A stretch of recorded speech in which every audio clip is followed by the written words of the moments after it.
जय हिंद दोस्तों, आपका अपने YouTube channel PSW arts point में स्वागत है। तो मैं आज लेके आया हूँ आपके लिए एक और नई वीडियो एनसीसी से रिलेटेड, जिसमें हम जानेंगे आज एनसीसी से रिलेटेड बेसिक डिटेल्स, जैसे कि एनसीसी का नेशनल सॉन्ग और एनसीसी का सॉन्ग कौन सा है, मोटो कौन सा है एनसीसी का, एनसीसी फ्लैग के बारे में जानेंगे और एनसीसी डे कब सेलिब्रेट करते हैं और क्यों करते हैं हम उसी दिन, वो सारा जानेंगे। उसके बाद में एनसीसी ऑर्गेनाइजेशन के बारे में जानेंगे कि किस तरीके से एनसीसी का स्केलेटन या पूरा स्ट्रक्चर हमारे को देखने को मिलता है। तो शुरू करते हैं वीडियो को। जैसे सबसे पहले हम जानते हैं कि मोटो ऑफ एनसीसी क्या है। तो motto of NCC unity and discipline, एकता और अनुशासन, जो कि हमारे को देखने को मिलता है। इसको कब अपनाया गया था, कब अडॉप्ट करा था?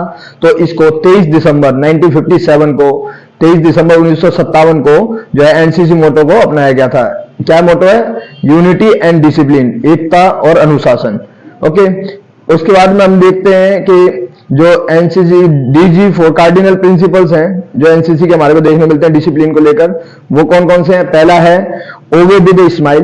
ओवे विद ए स्माइल मतलब हंसते हुए आज्ञा का पालन करना है जो भी ऑर्डर दिया जाता है। सेकंड है बी पंक्चुअल, क्या हमेशा पंक्चुअल रहना है उस चीज को लेकर। और third, work hard and without first, कि कोई भी काम कर दिया जाता है अगर उस काम को हमारे को पूरी तरीके से परिश्रम के साथ करना है बिना किसी झिझक के। एंड फोर्थ जो देखने मिलता है हमारे को, मेक नो एक्सक्यूजेस, कोई बहाना नहीं बनाना है। एंड टेल नो लाइज, और कोई झूठ नहीं बोलना है। तो ये चार हमारे को कार्डिनल प्रिंसिपल्स देखने को मिलते हैं डिसिप्लिन के, जो एनसीसी में देखने मिलते हैं। ये कब अपनाया गया था? 23 दिसंबर 1957 को एनसीसी का motto. Okay, unity and discipline. Second बात करें एनसीसी सॉन्ग की, तो एनसीसी सॉन्ग जो अभी हम देखते हैं हम सब भारतीय हैं, ये इसका ऑफिशियल पहले ओरिजिनल सॉन्ग नहीं था। पहले इसका जो सॉन्ग था वो था कदम मिला के चल। कदम मिला के चल ये 1963 में अडॉप्ट किया गया था। ओके, बट बाद में इसको 1982 में चेंज कर दिया गया और अब जो हमारा एनसीसी का सॉन्ग देखने को मिलता है हमारे को, हम सब भारतीय हैं, ये जो लिखा गया है सुदर्शन फकीर के द्वारा लिखा गया है, जो 1982 में अपनाया गया था। ओके, जो पहले वाला था 1963 में, उसको अप्रूवल मिला था डिफेंस मिनिस्ट्री के द्वारा। कब? 1969 में, जो कि अप्रूवल दिया गया था डिफेंस मिनिस्ट्री के द्वारा। ओके, तो एनसीसी का जो सॉन्ग है हमारा, हम सब भारतीय हैं, ये 1982 में अडॉप्ट किया गया है। उसके बाद बात करें एनसीसी फ्लैग की, तो एनसीसी फ्लैग में हमारे को 3 कलर देखने को मिलते हैं, red, blue, light blue. Red, blue, light blue. Red जो है वो आर्मी विंग को रिप्रेजेंट करता है, ब्लू जो है वो आपका जो है वो नेवी को रिप्रेजेंट करता है, लाइट ब्लू जो है वो एयरफोर्स विंग को डिनोट करता है। ओके, उसके बाद बात करें, इसमें हमारे को 17 लोटस देखने मिलते हैं, जो 17 डायरेक्टरेट हैं एनसीसी की, उनको रिप्रेजेंट करते हैं। ओके, जो 17 कमल के फूल देखने मिलते हैं हमारे को, और ये 3 कलर और साथ में 17 लोटस, और बीच में जो 2 डॉट दिखाई देते हैं, 17 लोटस जो कंप्लीट होते हैं उसका 2 डॉट नजर आते हैं, वो कौन कौन से के? एक डॉट है जो ऑफिसर ट्रेनिंग स्कूल, जो महाराष्ट्र में कैंपटी जो ओटीए की ट्रेनिंग होती है वहां पर, उसको रिप्रेजेंट करता है। दूसरा एनसीसी कॉलेज फॉर वुमेन, जो ग्वालियर में स्थित है एमपी। इन दोनों को, officer training school Kamptee Maharashtra और NCC college for women Gwalior, इन दोनों को वो 2 डॉट हैं जो रिप्रेजेंट करते हैं। उसके बाद बात करें हम कि उसमें जो नीचे लिखा है यूनिटी एंड डिसिप्लिन, एकता अनुशासन लिखा हुआ है जो रिटर्न है। ओके, बॉटम साइड में जो हमारे को जो फ्लैग देखने मिलता है उसके अंदर ये है।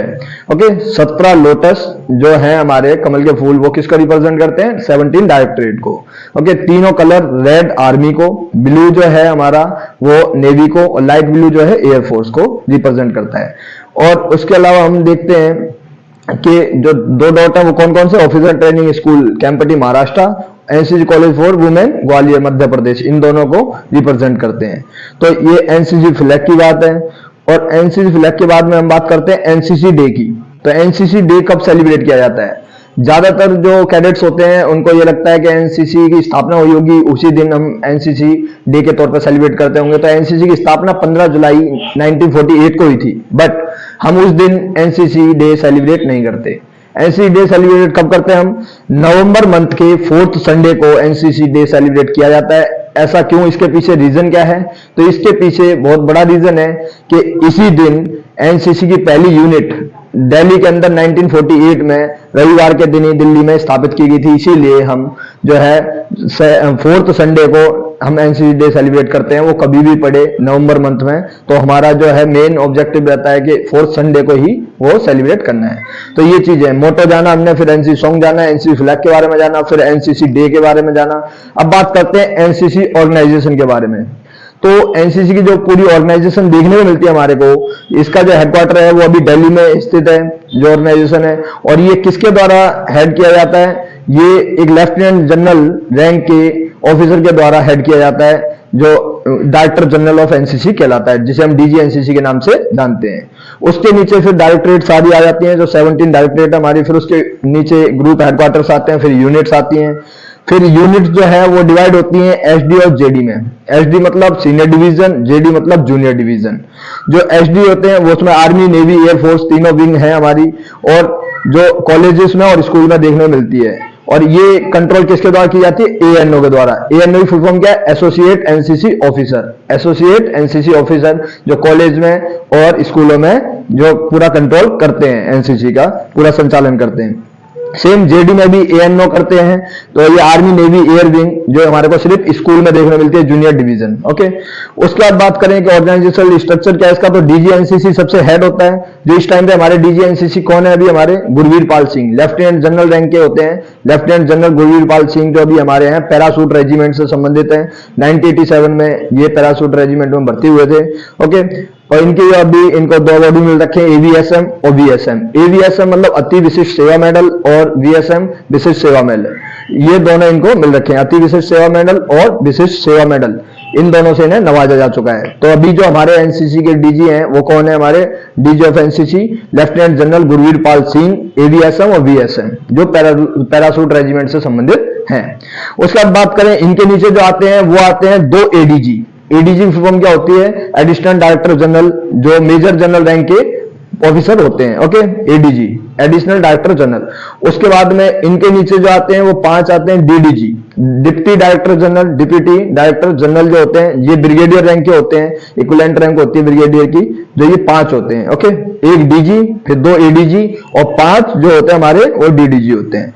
ओके, फिर इनके नीचे जो पूरी कंट्रोल होता है 17 स्टेट डायरेक्टरेट है, जिसमें कि हमारी आर्मी की 12 है, नेवी की जो है 2 हमारे को देखने मिलती है, और एयरफोर्स की 3। ओके, आर्मी की 12, नेवी की 2 और एयरफोर्स की 3, ये हमारे को 17 डायरेक्टरेट देखने को मिलती है। इसके अलावा जो ओटीए ग्वालियर और ओटीए कैंपटी, इनका कंट्रोल भी डीजी एनसीसी के द्वारा ही किया जाता है, जहां पे एएनओज की भी ट्रेनिंग की जाती है। ओके, उसके बाद हम बात करें टोटल हमारे हेडक्वार्टर्स कितने देखने मिलते हैं हमारे को, तो टोटल हेडक्वार्टर 95 ग्रुप हेडक्वार्टर्स हैं। ग्रुप हेडक्वार्टर्स, फिर उसके ये जिसमें आर्मी के हमारे को 85 हेडक्वार्टर्स देखने मिलते हैं, नेवी के 4 और एयरफोर्स के 6, ये ग्रुप हेडक्वार्टर्स हमारे को देखने मिलते हैं। और यूनिट्स की बात करी जाए तो टोटल 788 हमारे को टोटल यूनिट्स देखने को मिलती हैं ऑल ओवर इंडिया में। ओके, ग्रुप हेडक्वार्टर्स जो होते हैं उसका जो संचालन करता है वो ब्रिगेडियर रैंक का व्यक्ति होता है, जो ऑफिसर होता है। ओके, और एक यूनिट का जो संचालन किया जाता है वो कर्नल रैंक के एक ऑफिसर के द्वारा किया जाता है। ओके, तो ये एनसीसी का हमारे को ओवरऑल स्ट्रक्चर देखने को मिलता है। और ये जानकारी जो आपको मिल रही है, ऐसे ही कंटिन्यूसली और वीडियोस आती रहेंगी। और ये जनरल फैक्ट्स जो है एनसीसी से रिलेटेड, मैं पूरी डिटेल देने की कोशिश करूंगा कि आगे जो एनसीसी से रिलेटेड फुल इंफॉर्मेशन जो भी हो सकती है वो आपको मैं प्रोवाइड कर सकूं। ओके, तो थैंक यू गाइस, जय हिंद, जय भारत।